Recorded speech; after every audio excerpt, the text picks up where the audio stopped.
Well, shalom, my name is Todd Bennett, and this is the audio recording of the weekly newsletter sent out through ShemaYisrael.net. This week's message is entitled, There is a Way That Seems Right to a Man. It was originally published on day 2 of month 13, otherwise known as March 5th, 2022, on the Roman calendar. Now, the month of March is named after Mars, the Roman god of war and agriculture. He was usually celebrated at the end of the season of war prior to the new harvest season. We can see that that's pretty much in line where we are today as we're getting ready for the next harvest season in the land. Kings rarely went to war during the harvest because many soldiers were also farmers. And the necessities of life superseded and controlled the machinations of death and destruction. It's really kind of ironic when you think about it. What's also ironic is the fact that the supposed Christian nation of America has a statue of Mars located within the Temple of Justice and Faith, located in the east and west portico of the Capitol building. Of course, the actual name of the Capitol building when it was originally designed was the Temple of Liberty. And this is why there's a statue of the Goddess of Freedom, also known as the Goddess of Liberty, placed on top of the dome of the Capitol.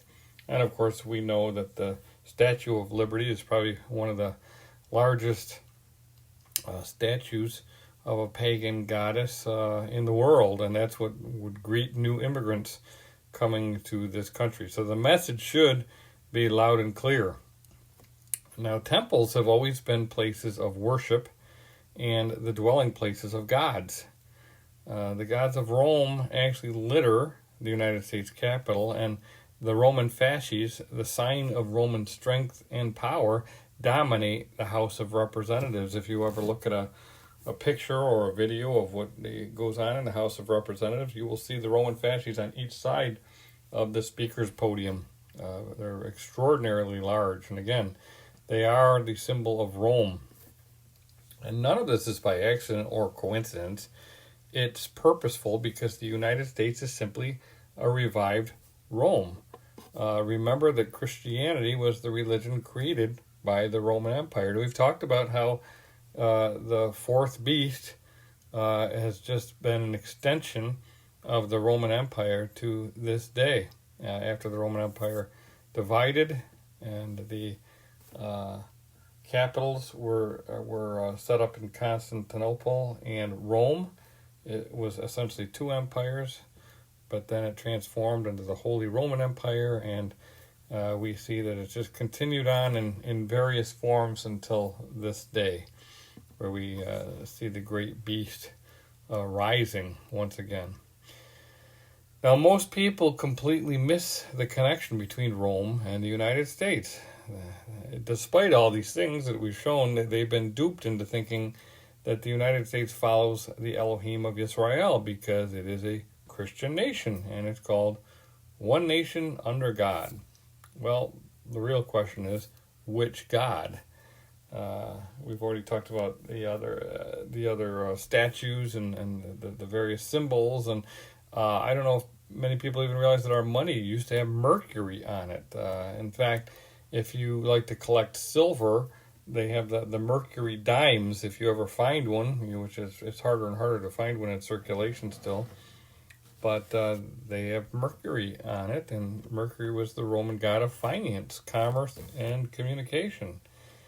And of course, Washington, D.C. is actually designed to look like a Greco-Roman city. It's designed by the Masons, and I've talked about it in many of my books. The plan and scheme, where you actually have a pentagram with all sorts of Masonic symbols built into the city itself. So the messages are there for those who have eyes to see. But this is all part of the vast deception that's been perpetrated upon our present civilization. America is clearly a pagan nation, and the truth has been hidden in plain sight all along. And of course, I talk about it in many of my books. I grew up in Christianity, and I thought America was a Christian nation, but I also assumed that Christian had no pagan influences, and the pagans were the other people. They were the ones that were not Christians, and until I realized how much paganism had actually infiltrated into the religion of Christianity. So many Christians, again, think America is a Christian nation, therefore it's not pagan, but it's littered with paganism, as is the religion.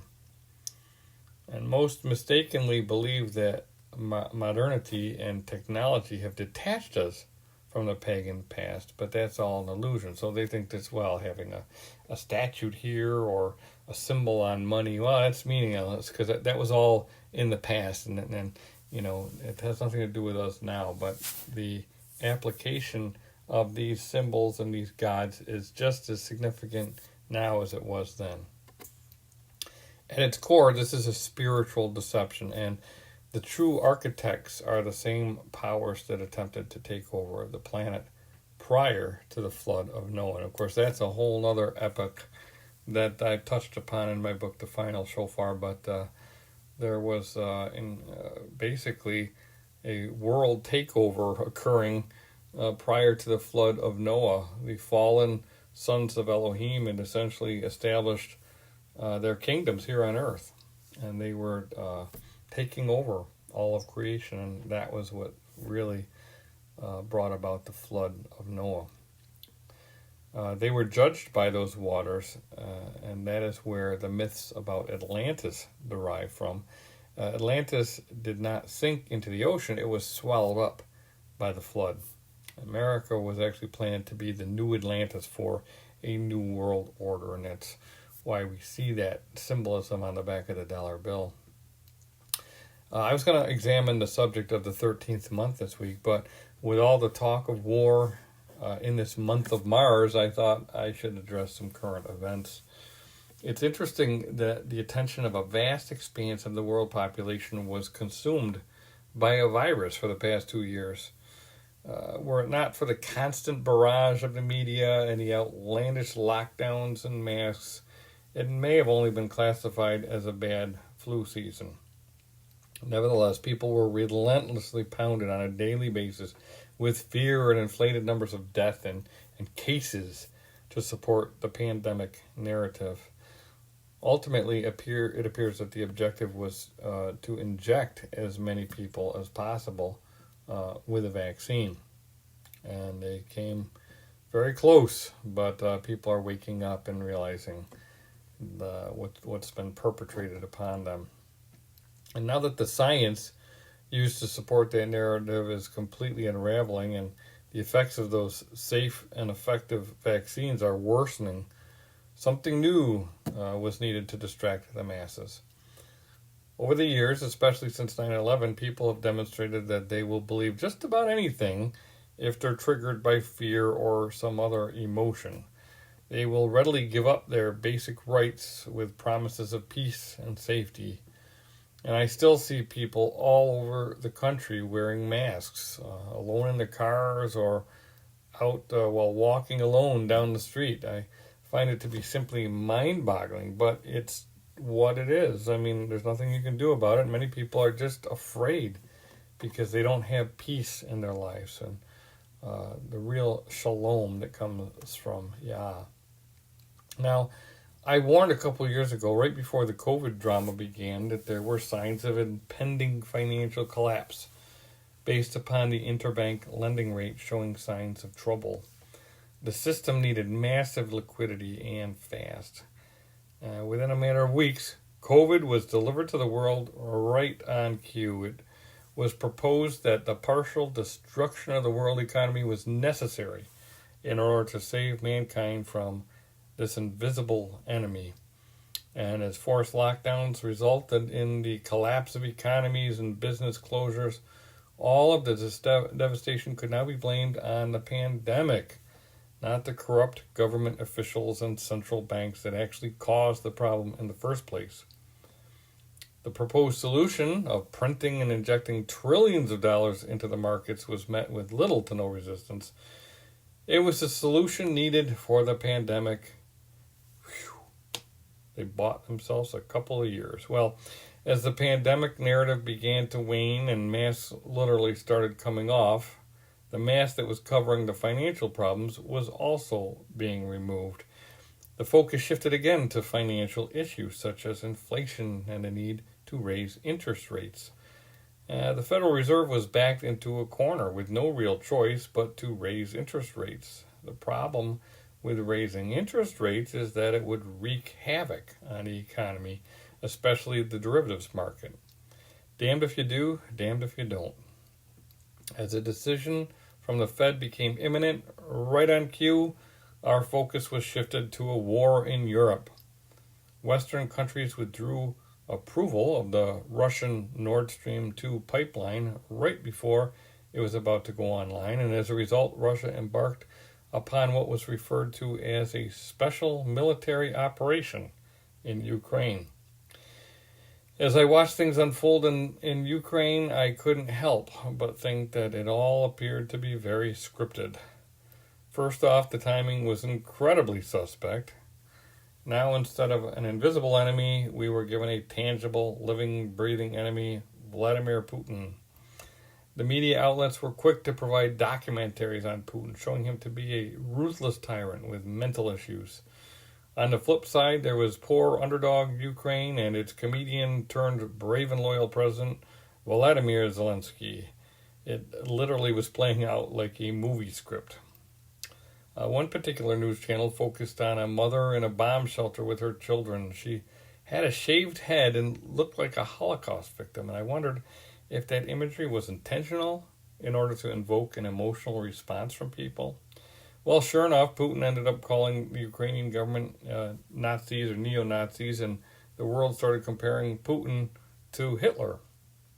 As the reporting continued, people continued to get riled up, and we soon saw the colors of the Ukrainian flag everywhere. It reminded me of Good Old Shoe from the movie Wag the Dog. If you can filter out the language, that movie was a real eye-opener and almost laid a foundation for what we're seeing here or with every modern war. Now, I'm not suggesting that the conflict isn't real. I'm suggesting that we're getting filtered and manipulated information intended to sway us to support a particular position. And just as the world governments and corporations acted in unity in support of the pandemic narrative, here again, we see them following the accepted script in one accord. Outrage, followed by sanctions, removing Russia from SWIFT, the SWIFT financial network, with more sanctions to follow, and promises of money and weapons. And people all around the world are railing around Ukraine and displaying the colors of the Ukraine flag as an expression of solidarity, sympathy, and support. Charitable organizations are raising vast sums of money for Ukraine refugees. And on that note, I'm really intrigued by some Christian and Jewish organizations that are focused on helping the 200,000 Jews in the Ukraine. And, you know, one of them even had a special website, something along the lines of, you know, protect the Jews, or, you know, protect Ukraine Jews, and it struck me, why would you discriminate in such a humanitarian endeavor? Why are you just going to help Jews in the Ukraine? Will they feed or clothe a Jewish person and ignore a non-Jewish Ukrainian? It just doesn't make sense that you would target market, just helping a certain category of people in a country in a time of war. Of course, Yeshua certainly doesn't make those types of distinctions when he talks about helping. He references the least and mentions his brethren, and it should be clear by now that his brethren are not the Jewish people. He specifically states, "For whoever does the will of my Father in heaven is my brother and sister and mother." And so what he's saying is it was pretty much a direct affront against the Pharisees and the Sadducees. In other words, these and their offspring are who we consider to be the Jewish people now.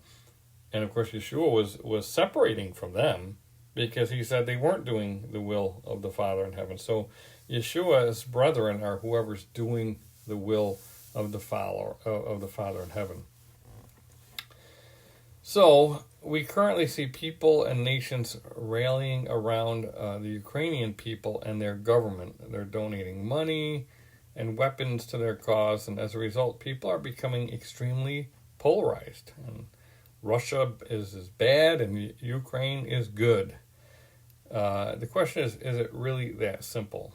And it reminded me of a proverb, Proverbs 14:12. There is a way that seems right to a man, but its end is the way of death. And it gave me pause and caused me to question this new narrative that was now dominating the world. And it turns out that there's much more going on here than the mainstream media is reporting. As I already inferred, the West has been poking the bear, literally, and there are many people in the world who actually want a world war. War is good for business, and a lot can be accomplished by nefarious people during times of war. Imagine all the trillions of dollars that can be printed during a time of war. And who knows where any of that ends up. Well, while it appears that Russia is taking an economic hit, Putin should have easily predicted these sanctions. Indeed, it's not just a matter of cutting off Russia and only impacting Russia. The effects will be vast and far-reaching. As Russia is being cut off from the petrodollar system, they will be unable to pay their dollar-denominated debts throughout the world. And if Russia defaults on its dollar-denominated debts, these economic sanctions will then impact people who were doing business with Russia and were expecting to receive dollars for payments. So the ripple effects will further exacerbate the contrived supply chain problems that began with the pandemic and food shortages, again, that are all really man-made and artificial. So this is just going to exacerbate that issue. And the problems created by the pandemic narrative will worsen from these sanctions. And as those sanctions, they will be followed by a variety of cyber attacks. And this is not a prophetic statement, by the way. I'm just reading their script. Remember, in the past, I said that their plan is on the World Economic Forum website. The World Economic Forum, run by Klaus Schwab, has been grooming world leaders for decades. They famously hold the Davos conference every year where all the elite of the world go and mingle and plot and plan and scheme what they're going to do in the coming years. And again, he's been grooming world leaders, and you should go on their website, consider their yearly classes of young global leaders that they're hand selecting for positions in governments and corporations around the world. And these people end up steering governments and actually leading nations with global agendas. So you've got this man in this organization that is hand-picking leaders to place in various nations all over the world, and their allegiance is really to the objectives of the World Economic Forum. And the people be damned. I mean, they don't really care what happens to their populations as long as they're drawing the nations closer and closer into this great reset. And so why am I mentioning all of this? Well, it all has great significance in the plan of Elohim. We're talking about the plans of mankind, but it all ends up working in Yah's plans as well. And we're now witnessing a culmination of the time of the Gentiles, otherwise known as the time of the nations. And it's playing out through the Great Reset, which is promoted by the World Economic Forum. They want to own everything, and they want you to own nothing. They want to control everything, and you just do what you're told. And of course, that would certainly lead to the mark of the beast that we read about in the book of Revelation. And this is the path that they have paved to get us to that point. The Great Reset is the path to get us to this control system. They recently announced that cyber attacks are next, and cyber attacks are actually an aspect of war that we don't see. The missiles being fired are electronic.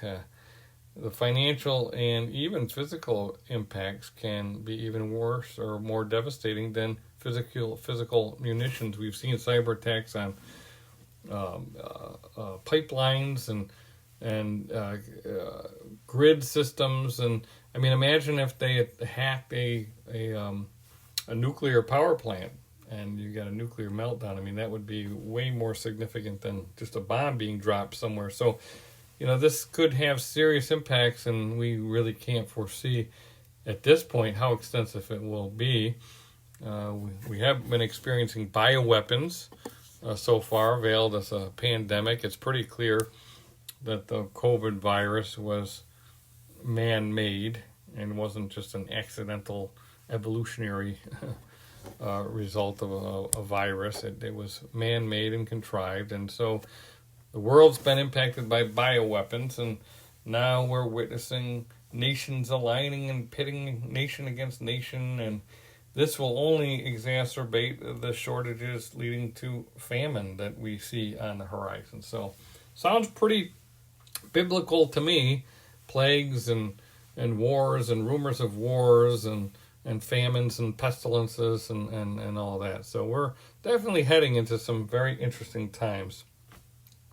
And of course, that's what the people that are advocating the Great Reset want. The objective is to destroy the old order so that the new world order can rise like a phoenix from the ashes. And I've written about it in one or two of my books that the American eagle was originally a phoenix. If you go back to the more ancient, not ancient, but the original renderings of the symbolism, it was definitely a phoenix. And so the symbolism has always been there that the United States of America was going to play a significant role in this new world order.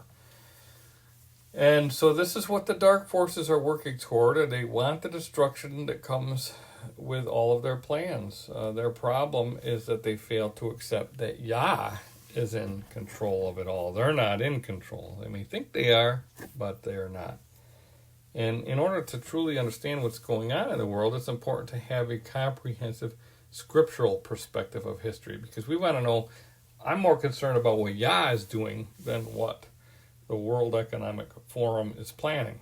Okay? And I have many books outlined and in the pipeline, as I've talked about before. One of them is titled Understanding the Messiah in Context. And the objective of that is to really lay out the scriptures and the plan of Elohim from creation to essentially recreation, this 7,000 year plan that's in effect.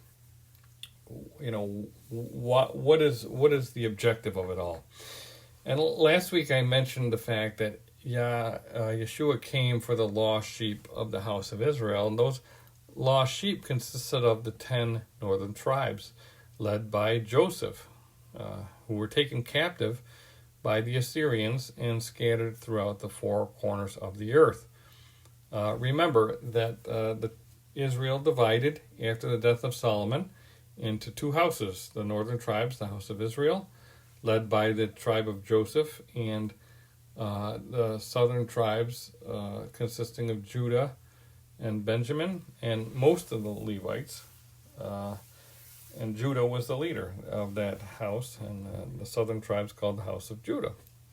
So the northern tribes sinned. They built the two golden calves, and of course, Jeroboam was given great promises of getting with the promises of David would have gone to Jeroboam of the house of Israel, the northern tribes. All he had to do was obey, and yet he ended up changing the appointed times of all things. I talk a lot about the appointed times, and of all things, he felt the need to change the appointed times in both time and location. He set up a golden calf in Bethel and up in the tribe of Dan. So we can see that these are very significant times and locations, and he changed them from Jerusalem so that people would not go to Jerusalem. He was afraid that they would kind of regraft themselves with the southern tribes, the house of Judah. So anyways, he sinned terribly. I mean, of all the things to do, that was about some of the worst worst actions he could have taken. And as a result, the Assyrians attacked and they scattered the house of Israel to the four corners of the earth. And they were scattered among the nations.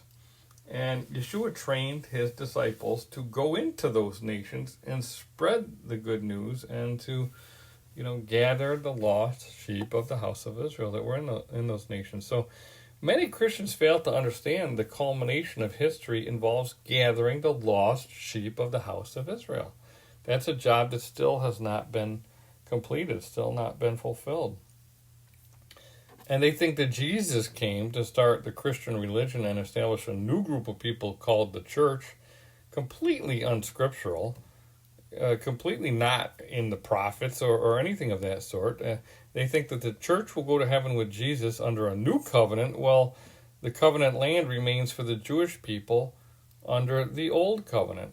And again, this is not the prophetic plan presented through the scriptures. I talk in so many of my writings about, ask a Christian, well, where's the terms of the new covenant anyways? How do we know what the new covenant is? Well, you've got to go to Jeremiah to understand. Jeremiah 31, 31, where he talks about that it's with the house of Israel and the house of Judah, And it's not the tablets of stone, but the Torah will be written in your heart. So the renewed covenant promised by Jeremiah and fulfilled by Yeshua has everything to do with the Torah being written in your hearts, and so that you can obey. And yet Christianity has concocted this brand new covenant with the church, and they advocate that the law has been done away with, and it's completely unscriptural. They're not following the scriptures, and so so that helps the fact that they don't have a perspective on history or the upcoming plan, because they think it's all about a church, when it's all about the house of Israel and the house of Judah, So they're not even looking at the right assembly.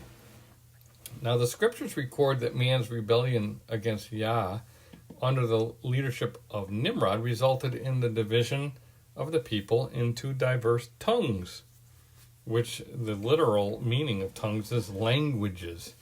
And the gift of tongues was not so you can babble, and of course, no pun intended, because we're talking about the Tower of Babel. Tongues is not meant so you could just babble in your own personal prayer language. It's so that you can speak in another language that another individual can understand, so that they can hear the truth. Yah is not an Elohim of confusion. He gave this gift so that people could actually transmit his message to the nations. And of course, that's what Yeshua told his disciples. They were all, from the house of Judah. They all lived in the land. They probably didn't study, all the various languages of the world, so they were given gifts so that they could go out and spread that message to the nations, to the lost sheep of Israel who were in those nations and spoke the language of those nations. And of course, this is what happened at Sinai when Yah spoke the words from the mountain to the children of Israel and the mixed multitude. We can infer that everybody understood what the creator of the universe was speaking. They didn't have translators there at Mount Sinai. And this is also what happened at Jerusalem in Acts 2, when there appeared to them divided tongues as of fire, and one sat upon each of them. And they were all filled with the set-apart Spirit, and began to speak with other tongues as the Spirit gave them utterance. Another way to say it, they began to speak in other languages as the Spirit gave them utterance. Those languages were given for a specific purpose, so that people from other nations could hear about Yeshua. We'll read on. And there were dwelling in Jerusalem Yahudim, devout men from every nation under heaven. And when this sound occurred, the multitude came together and were confused, because everyone heard them speak in his own language. So what we have here is a bunch of people gathered in Jerusalem, devout men. This is not a random group of tourists who just happen to be visiting Jerusalem at the time, they were obeying the Torah by making the pilgrimage to Jerusalem to celebrate the appointed time of the Feast of Weeks, often referred to as Pentecost. They were rehearsing the appointed time of a Shavuot, and Shavuot literally means weeks. And they were there all at the same time on one specific time. And we know how they calculated the calendar at that time, and the set-apart Spirit confirmed the calendar by appearing on that specific time.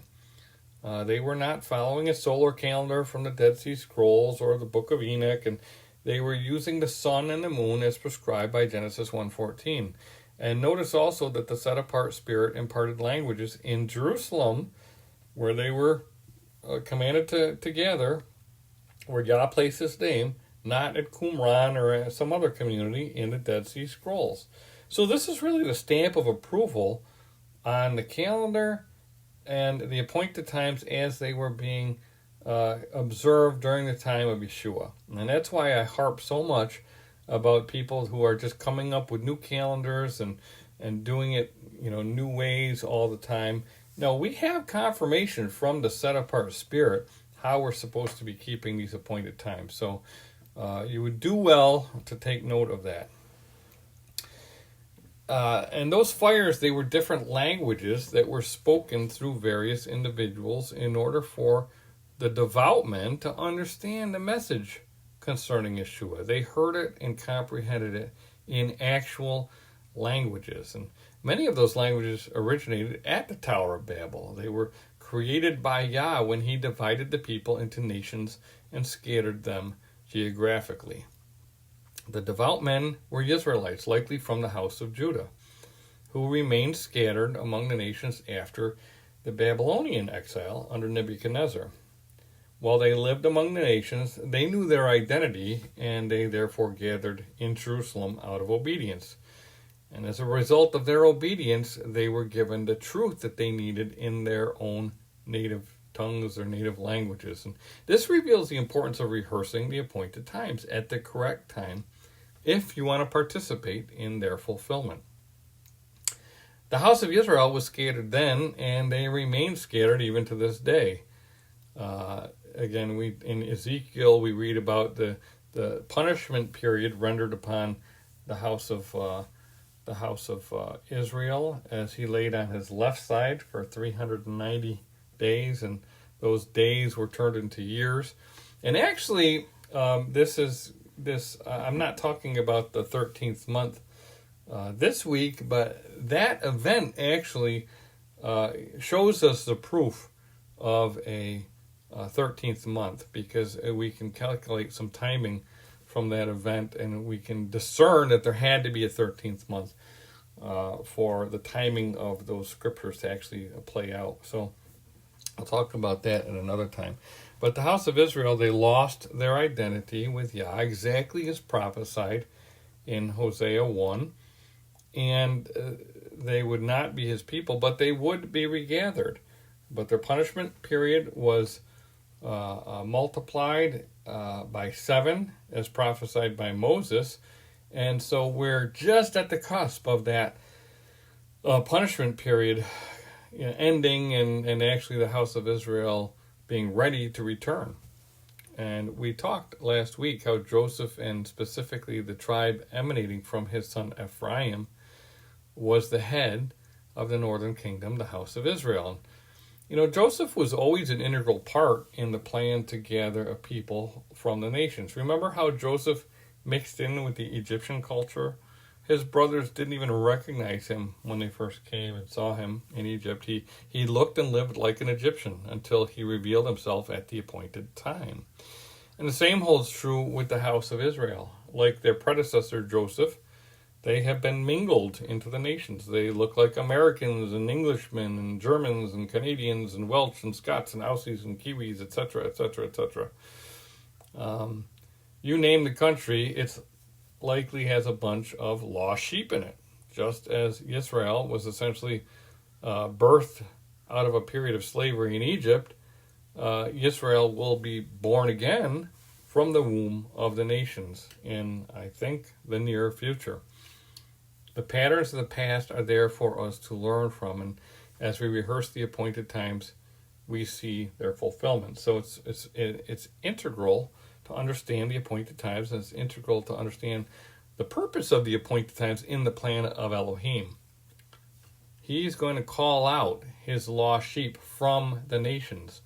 And the pattern that we saw at Passover in Egypt, when Israel was brought out of Egypt under judgments upon that single nation, we're going to see the house of Israel, those lost sheep, being gathered out of the nations as the nations are being judged. The nations have always been represented by the number 70, and that derives from the table of nations found in Genesis chapter 10. And it was actually 70 sons of Elohim that were placed over the nations after the Tower of Babel incident. And we read about that in Yashar 9:32 and Deuteronomy 32:8. My book that I want to get done here, The Messiah in Context, shows all the 70s that we see through the scriptures and the patterns that we can see from them, but just mention a couple here. We also see the number 70 emphasized when Israel left the Promised Land and journeyed to Egypt, and we read about that in Exodus 1:1-5. Now, these are the names of the children of Israel who came to Egypt. Each man and his household came with Jacob: Reuben, Simeon, Levi, and Judah, Issachar, Zebulun, Benjamin, Dan, Naphtali, Gad, and Asher. All those who were descendants of Jacob were 70 persons, for Joseph was in Egypt already. So notice, as they leave the Promised Land and go into Egypt, what's going to happen in Egypt? They're going to end up growing in numbers, becoming enslaved, and then being birthed as a nation out of Egypt with a mixed multitude. And they come there bearing the number 70, representing the nation. So the whole purpose and plan is really symbolically provided right there in the number 70. And of course, Exodus means Shmot in Hebrew. It's names. And so one of the highlights of the Exodus event and why it was done so miraculously was so that the world would know the name of Elohim, the name Yahuwah. And so, whenever they would come and say, what happened to this mighty nation Egypt? They say, oh, the Elohim, the El of the Israelites, Yahuwah, he destroyed them. And so the whole world would come to know the name of Yahuwah through that event. And as we read on, we're going to see that's one of the reasons why things climax the way they do in the book of Revelation. So the remaining tribes of Israel that moved out of the Promised Land and into Egypt to join with Joseph was 70. And of course, there's definitely a message there. There's an interesting story in the text of Yashar involving a custom in Egypt concerning the 70 languages of the nations. And we read about this in Yashar. It says, and the throne upon which the king, they're talking about Pharaoh, the throne upon which the king sat was covered with gold and silver and with onyx stones, and it had 70 steps. And it was their custom throughout the land of Egypt that every man who came to speak to the king, if he was a prince or one that was estimable in the sight of the king, he ascended to the king's throne as far as the 31st step, and the king would descend to the 36th step and speak with him. If he was one of the common people, he ascended to the 3rd step, and the king would descend to the 4th step and speak to him. And their custom was, moreover, that any man who understood to speak in all the 70 languages, he ascended the 70 steps and went up and spoke till he reached the king. And any man who could not complete the 70, he ascended as many steps as the languages which he knew to speak in. And it was customary in those days in Egypt that no one should reign over them, but who understood to speak in the 70 languages. And that's Yashar 48:43-47. And this is an interesting passage because it reinforces the fact that there were originally 70 nations with 70 unique languages. And there's actually a tradition in the Zohar that Gabriel taught Joseph the 70 languages so that he could speak directly with Pharaoh. Now that's what I would call speaking in tongues. That tradition does not seem to be supported, though, by the text of Yasher. The point I'm trying to make is that tongues is about nations and their languages. And charismatic Christianity has literally gone off the rails on this subject. Again, speaking in languages is a gift intended for those who are spreading the message to the nations. It's not meant for people in a church who all speak the same language already for their own personal spiritual edification or as a personal prayer language. Again, we don't see that in the scriptures. And I bring this all up because languages are intimately connected with the nations and everything that happened at Babel. And so much of what we're seeing culminate is a restoration of creation from the event of Babel. And understanding the significance of the nations at the end of the age is the context of what's taking place around us. Again, there was no such thing as a nation before Babel. It was all one people, and Yah was the head of them, the head of mankind. And so when they were divided into nations, that created a rift. And the culmination of history involves the nations being sifted, followed by judgment. In fact, in Matthew 25:32, it says, all the nations will be gathered before him, and he will separate them one from another, as the shepherd divides his sheep from the goats. And the point is that his name will be made great among the nations, just as his name was made great after he decimated Egypt. When the world witnesses the mighty hand of Yahweh, they will have no choice but to give him esteem or die. And we read in Malachi 1:11, it says, for from the rising of the sun even to its going down, my name shall be great among the nations. In every place incense shall be offered to my name, and a pure offering. For my name shall be great among the nations, says Yahweh of hosts. And of course, that's another reason why I stress so much about getting the name right. I mean, it's, these things are significant. They're very important to the Creator. And if you don't, if you just continue calling him Lord or God and you refuse to use his name, and if you refuse to call his son by his true name, Yeshua, and you continue to call him Jesus, I mean, you're demonstrating where your heart is, because he wants his name to be spoken correctly, and he wants it to be made great among the nations. And you're not doing that if you're not even using his name. So, that's why I stress the appointed times, I stress the names, I stress the Shabbat, because these things, are extremely important to him. And you better make it important to you and show that it's important to you. So, while we often like to focus on the spiritual, the fact remains that we live in the physical realm, and we're dwelling within the nations and surrounded by other nations. And the modern state of Israel is just one more nation among all those nations that currently stand in rebellion against Yah. The covenant family of Yahweh, the set-apart assembly, lives within nations throughout the world. The people of Yahweh are currently scattered in the nations and living under the banners or the flags that represent those nations. And all of those nations are destined for judgment. Those in the Western world have enjoyed prosperity and a heightened standard of living because of an artificial financial scheme created by the Bretton Woods Agreement. And this involved taking the United States off of the gold standard and creating the petrodollar. The dollar was established as the world reserve currency, and the purchase and sale of oil was pegged to the dollar. And as a result, I have enjoyed a level of prosperity that few of my brethren in so-called the third world countries have experienced. Why? Because I live in a country that uses, that has the currency of the petrodollar as its primary currency. And of course, that's why Americans, even the poorest American, lives better than some of the richest in other countries. These third world countries, because of this rigged dollar system.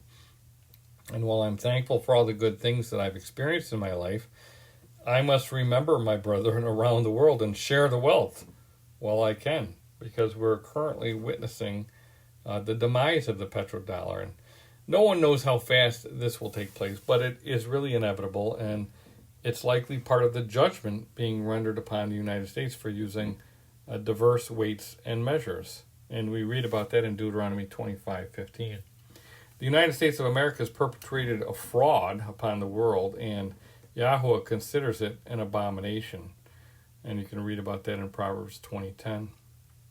That's just the tip of the iceberg, though. I haven't addressed the issues of abortion, pornography, pedophilia, human trafficking, drugs, evil music industry that's impacting youth around the world, and the fact that the U.S. advocates the LGBTQ agenda throughout the world, and the list goes on and on and on. And yes, America is going to be judged for sure. A day of reckoning is coming, so you better buckle up and be set apart. And remember the statement from Yeshua, for everyone to whom much is given, from him much will be required. Well, much was given to America, and much is expected. And I know there are many Americans thinking that President Trump made America great, and it's all about keeping America great. But believe it or not, America is not the primary focus of Yahweh's attention. His people are the focus of his attention, and his people are currently scattered among the nations. America has become a purveyor of extraordinary evil throughout the world, and yes, I said evil. In a future message, I'd like to dive deeper into this subject because I think people have a very skewed understanding of what Yah considers as evil. You know, they think of something like Hitler, someone like Hitler as being evil, but, you know, not their own conduct being evil. But I'm going to get into the definition of what evil actually is, because we need to understand how he views it and what he views as evil. And this is not a condemnation on individual people of America, but rather the government itself. And the same holds true with Ukraine, Russia, or any other nation for that matter. All nations will be judged along with the individuals within those nations. And the coming collapse in America will likely initially be blamed on Russia and the ensuing war instead of the corrupted and evil politicians, government officials, individuals, and the central banking system that's been enslaving and polluting the world. So it's important to understand that there is much more going on here. We're kind of circling back to where we started. There's much more going on with this war than the narrative being perpetrated regarding an evil, maniacal Russian leader with nationalistic objectives. Ukraine has been connected with the United States in very nefarious dealings on multiple levels. It's been a hub used for human trafficking, corruption, bribery, and money laundering. There are a lot of skeletons buried in Ukraine. Think Hunter Biden's laptop contents, and I'm sure Putin would love to dig up. I've even heard reports that we've got these bio labs all over the Ukraine that Putin is in the process of bombing. There's some who suggest that Putin was actually goaded into war by NATO activities in the eastern provinces of the Ukraine. Others view Putin as an anti-globalist who's cleaning house and defending the Christian religion from a bunch of Satanists who are trying to take over the world. At the same time, we know that he has a long-standing relationship with Klaus Schwab and the World Economic Forum, the one pressing for the Great Reset. And there are a variety of other theories that try to explain what is behind this attack, and it all depends on how far you want to go down the rabbit hole. Now, whether this was a Russian-initiated plan or a Russian response to Western provocation or something else is a question that may never be answered. And does it really matter that we know?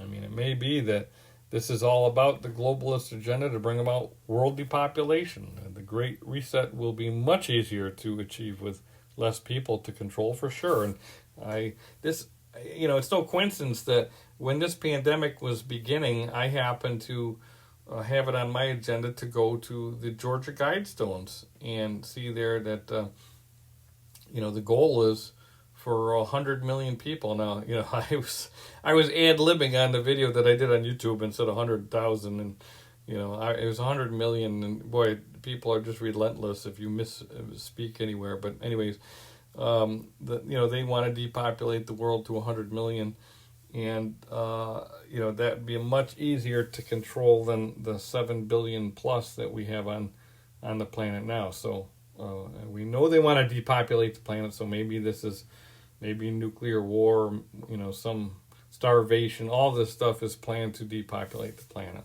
It seems that way. Well, so I've learned to become skeptical of any unified narrative being promoted by the mainstream news. And it's well known that China and Russia both desperately want to see the U.S. dollar, represented by fiat Federal Reserve notes, removed as the world reserve currency. It appears that the current events could lead to that end, as China and Russia have been hoarding gold over the past years, and so they're ready to go on some gold standard and get off, this untethered Federal Reserve note fiat system. Well, is China waiting in the wings to bail out Russia, or is Russia taking the initial hits here and then China's going to swoop in, or are they evaluating the West's response before they invade Taiwan?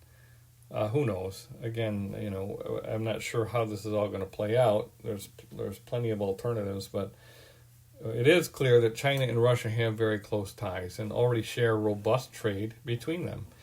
And I don't know how many people understand that China has been building what they deemed a new Silk Road economic belt since September 7th, 2013. And guess what? It passes right through Ukraine on the way to Moscow. Again, I don't think any of this is a coincidence. And have you ever looked at the size of Russia on a map? I mean, it's enormous, and it's filled with vast resources, and they have farming and other natural resources and industries, and a huge fishing industry. So they have all sorts of resources, and China has lots of manufacturing, and they share a common border, and they have no ocean across, no cargo ships required, and it looks like a strong partnership with a bright future, if you ask me. So we'll see how it all plays out, but I just wanted to point out that there is more here that meets the eye. The media wants to manipulate you and possibly get the masses fired up for war. We saw this in Iraq, the lies and all the things. I mean, I'm old enough to remember Iran with the Ayatollah and how they just got us all riled up, so we hated the Ayatollah, and they did it in Iraq with Saddam Hussein, and we villainize these people who a lot of times were pawns of this country originally, and then we turned on them. Like Osama bin Laden worked with our government, before we turned him into a villain, and so you don't even know what to think or who to trust, and so I offer up caution here with everything that's going on. You'll no doubt hear accusations of war crimes and other atrocities, and it may be true, but it may be inflated as well, and we must carefully vet the information that we hear.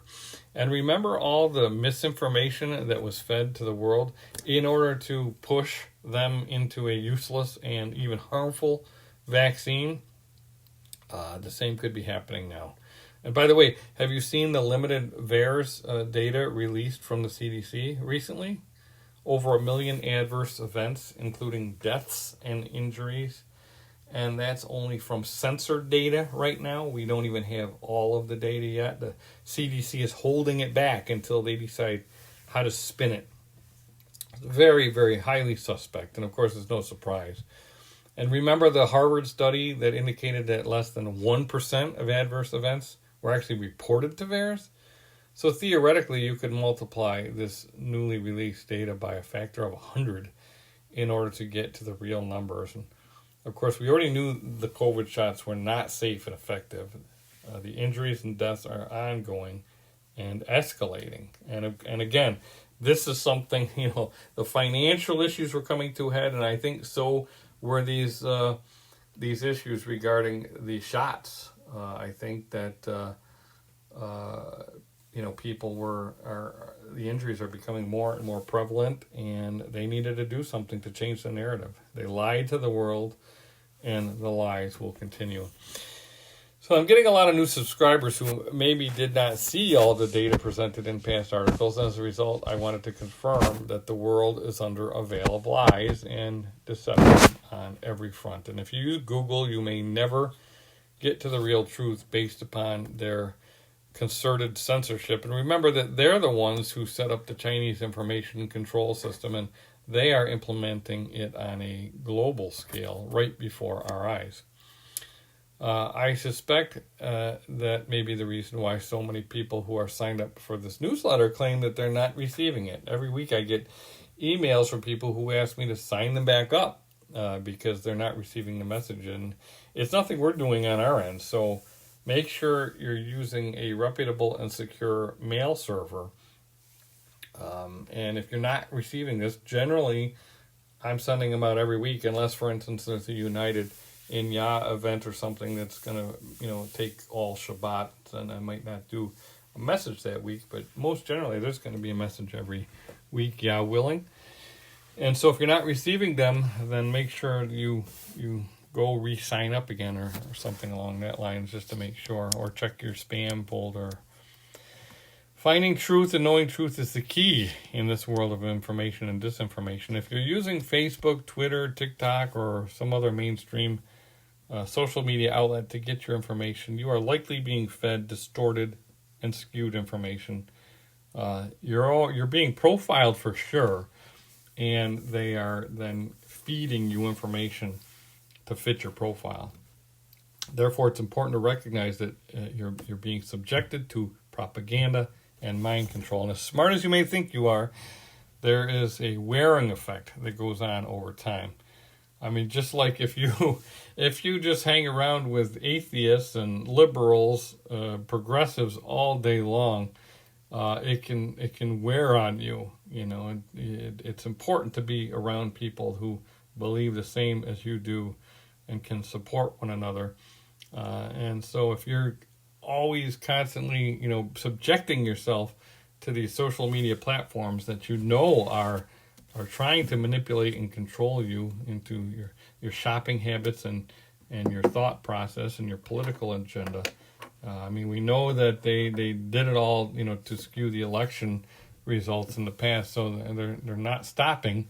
So if you know that this is happening, you've only got yourself to blame if you end up falling prey to their lies. So make no mistake, you are the target of manipulation through emotionalism. And of course, many of us have grown up in religion, and religion has become an emotionally based trip, long ago, especially evangelical and charismatic Christianity. I talked about tongues and how it's become so emotional, and, church has become built on emotions. People go there to feel good, Some churches basically put on a rock concert every Sunday because people come and they get entertained, and it's an emotional experience for them. If you watch and scrutinize popular Christian evangelical services, you'll often see manipulation through emotionalism to get people to make a decision for Jesus or to give money to their ministry. So be careful of emotionalism. And following Yah is obviously it's an incredible experience, and there are emotions involved, but at the core, it is obedience, and love is not just an emotion, it's an act. And every week I talk about, Yeshua saying, if you love me, keep my commandments. So your love is expressed through your actions, and sometimes it's simple obedience is the expression of love. So it's not necessarily some warm, fuzzy feeling that you've got inside of you, some feeling that you're experiencing love, but love is actually the expression to your actions. And so we've got to step back from this emotionalism and this trip that we've learned from growing up in Christianity, and really understand that sometimes it involves just basic doing the commandments and showing him that you are a faithful servant. You're faithful to him, you love him, and therefore you're going to obey him. When you're talking about emotionalism, look at what people did during the Crusades based upon their religious beliefs. And politics now has taken on the same emotionalism. Look at how divided people are because of their political beliefs. They become impassioned and even violent in support of their political ideology or their political candidate. Most people don't realize that Ukraine is the breadbasket of Europe, and Russia provides enormous amounts of energy to Europe, and it's a major supplier of grains and fertilizer. And the current conflict will have ripple effects throughout Europe and the rest of the world. So we don't want to invoke an emotional response. We want to look at this with the facts and see, why is this happening? And I'm not going to let somebody get me whipped up emotionally and therefore invoke a response for me, but I'm going to think about this, and use my own brain and make my own decisions. I recently saw a political cartoon that showed Biden and Putin sitting across from one another. Biden was playing checkers while Putin was playing chess, and it was funny and sad at the same time because it's true. And all of what we've been witnessing over the years looks like a chess game. But it's important to remember that while men conspire, Yah is in control of it all. It doesn't matter what game they are playing. Yeshua will inherit the nations. And let me read Psalm 2. It says, "Why do the nations rage and the people plot in vain?" A vain thing. "The kings of the earth set themselves, and the rulers take counsel together against Yah and against his anointed, saying, let us break their bonds in pieces and cast away their cords from us. He who sits in the heavens shall laugh. Adonai shall hold them in derision. Then he shall speak to them in his wrath and distress them in his deep displeasure. Yet I have set my king on my set-apart hill of Zion. I will declare the decree. Yahweh has said to me, you are my son. Today I have begotten you. Ask of me, and I will give you the nations for your inheritance and the ends of the earth for your possession. You shall break them with a rod of iron. You shall dash them to pieces like a potter's vessel. Now therefore be wise, O kings. Be instructed, you judges of the earth. Serve Yahweh with fear and rejoice with trembling. Kiss the Son, lest he be angry, and you perish in the way, when his wrath is kindled but a little. Blessed are those who put their trust in him. So let's all keep our attention on the kingdom of Yah and not get caught up in the current narrative. And instead, stay focused on keeping the appointed times and pray for Yah to teach us to number our days that we may gain a heart of wisdom. We want to be counted among the wise, and the only flag or banner that you should be waving is his banner. Remember the promise from Yah in Psalm 64 says, you have given a banner to those who fear you, that it may be displayed because of truth. We should be looking for his banner and be drawn to his banner. Isaiah 5:26 says, he will lift up a banner to the nations from afar and will whistle to them from the end of the earth. Surely they shall come with speed swiftly. The banner is Yeshua, the son of Elohim, the son of David, the root of Jesse. We read that in Isaiah 11:10. And in that day there shall be a root of Jesse who shall stand as a banner to the people. For the nations shall seek him, and his resting place shall be glorious. And consider this, all inhabitants of the world and dwellers on the earth, when he lifts up a banner in the mountains, you see it, and when he blows a shofar, you hear it. So we should be listening for the shofar and looking for the banner, and be careful what banner you are drawn to and display. Are you wrapping yourself in old glory? Are you wearing blue and gold ribbons and displaying the flag of a corrupted nation, or is it the banner of Yahuwah that you are raising up every day? Always remember your allegiance to the Messiah and understand that we are being called out of the nations while those nations are being judged. His people are instructed to come out of her, and that involves coming out of Babylon, all of it. Revelation 18:4 says, and I heard another voice from heaven saying, come out of her, my people, lest you share in her sins, and lest you receive of her plagues. We're supposed to come out for our own good, so we do not share in her sins and suffer the judgment rendered upon Babylon. His people are those in covenant with him, and only his people who are set apart will come out of the nations and be spared from judgment.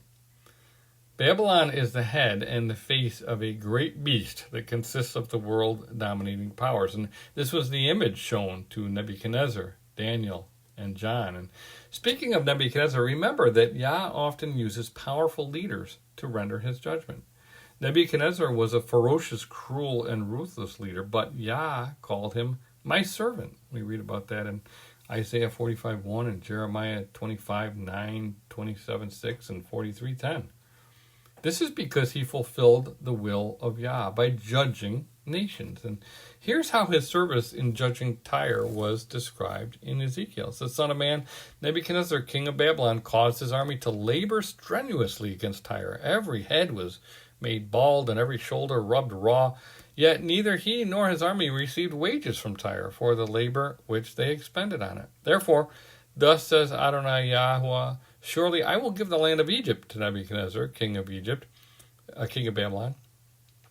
He shall take away their wealth, carry her spoil, and remove her pillage, and that will be the wages for his army. I have given him the land of Egypt for his labor, because they worked for me, says Adonai Yahuwah. Now, it may be that leaders like Vladimir Putin and Xi Jinping will also be classified as servants of the Most High through the coming judgment. I know this may sound bizarre or unpatriotic, but that's the perspective that we need to understand if we truly belong to the kingdom of Yah. Yeshua will bring justice to the nations, and we need to make certain we don't get in the way. Isaiah 42:1 says, Behold my servant whom I uphold, my elect one in whom my soul delights. I have put my spirit upon him. He will bring forth justice to the nations. As we witness the coming events, there will be destruction and sadness throughout this process. Look at all the people who voluntarily participated in a worldwide vaccine experiment because they were deceived and manipulated due to fear. They've been suffering terribly and dying for the past year. Remember that there is a way that seems right to a man, but its end is the way of death. I suggest that you resist getting drawn into the narrative. Don't take sides. The brethren are in all the nations. Instead of supporting a particular nation, I recommend that you pray for your brethren in all the nations, whether they are in Ukraine, Russia, or elsewhere. Pray for all the people who are being deceived or swept up in this drama, whether they are in Ukraine, Russia, or elsewhere. And pray that their eyes are open so they can recognize the banner being raised by Yahuwah and run to him for protection and rest. And above all, serve Yahuwah with fear and rejoice with trembling. On that note, don't forget the United in Yah 12-hour praise and worship event scheduled to begin next Shabbat at 1 o'clock Eastern Standard Time. You can go to the link unitedinyah.org for more information, and I hope to see you there. And don't forget to bring your shofar. Barakot, my name is Todd Bennett from ShemaIsrael.net. Shalom.